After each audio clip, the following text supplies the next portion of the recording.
Think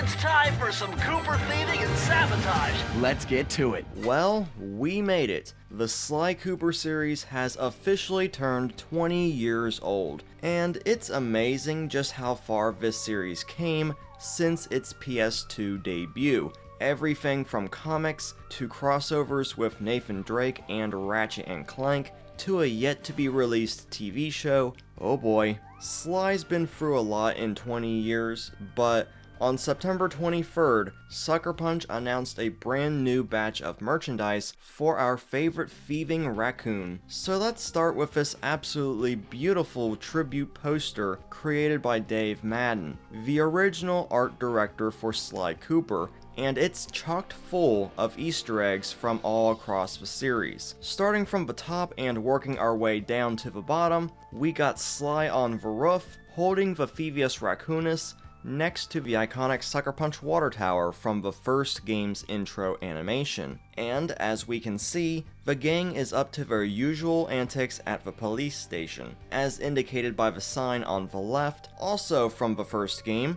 On the opposite side, Murray's van is being used to, I guess, pull out a water pipe to cause a distraction on the floor below, where Winthorpe, who only appears in the comics, and Inspector Barkley notice the water leak, with pictures of the Fiendish Five on the wall. Anyways, this is what I'm calling the treasure room of things from the first game. There's clue bottles, a horseshoe, treasure keys, barrel with darts in it, Clockwork's head, coins, and even a rocket robot on wheels Easter egg, which was Sucker Punch's first and only game they released before Sly Cooper. Just outside this room, this appears to be a young mugshot from his introduction cutscene from Sunset Snake Eyes. On the floor below, Bentley's doing his hacking magic. The guards run downstairs when they hear Murray making a commotion with the snack machine, and knocking out a few guys in the process. Note to self, do not mess with the Murray when there's snacks involved. On the next floor, Carmelita sees that Cooper has struck again, leaving his traditional calling card after using a disguise to get into the police station. More guards run downstairs to the next floor, where members of the Fiendish Five have escaped containment. Now, this is interesting because we do see Mugshot and Panda King in Sly 3, but it never explained how or why they got out. Yes, they do appear in The Adventures of Sly Cooper Issue 2, which takes place between Sly 2 and Sly 3, but even then, it still doesn't explain it, with Raleigh's and Miss Ruby's whereabouts still unknown. On the final floor, we've got a younger Dimitri with his forged painting, and we can see his footprints after spraying Greasy Sweet on a nearby wall.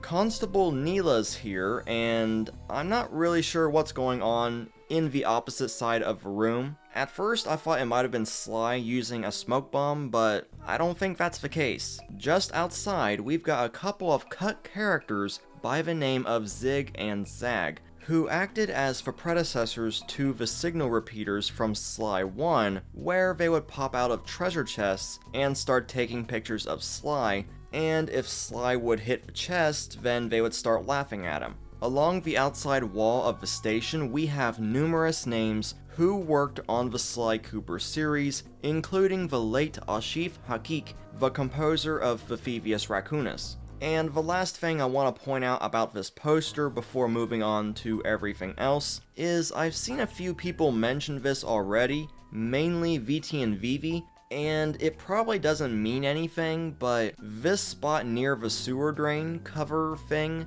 it honestly looks like a 5. Now, I didn't see it at first, and it took me a few minutes for it to register. Whether or not it's a tease of anything, I'd say it's too early to tell given Sucker Punch's statement from July. I mean, just for fun, we could say Sly 5 and 6 are confirmed because of the floor numbers. Oh boy. But in all seriousness, this is just one of the coolest posters I've ever seen. This poster comes in 2 sizes, both of which are currently up for pre-order at Cook and Becker, but they're only available in limited quantities, both of which will feature a certificate of authentication by Dave Madden, and will begin shipping in early October. There's an even smaller version of the poster over on the PlayStation Gear store for $24.95 US. Those are expected to ship by December 2nd. Dave Madden also created a cool new shirt for Sly's 20th anniversary, which can also be pre-ordered today from the PlayStation Gear store, and it's also expected to ship by December 2nd. It features Sly, Bentley, Murray, and Carmelita with a Sly logo on the right sleeve. The final piece of merch that was announced was a new 9-inch Sly plushie from Fangamer with a magnetic cane. These are expected to be shipped out by early 2023.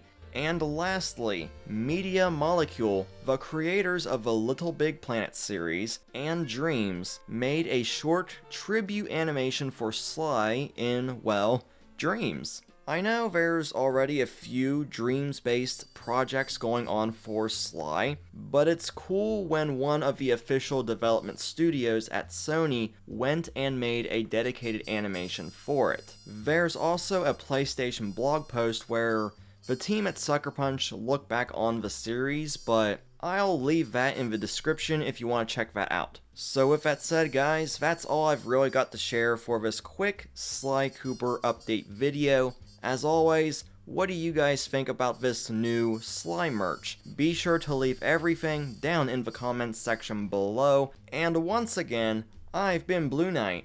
Thank you so much for watching and for the constant support. I'll see you guys back here next time.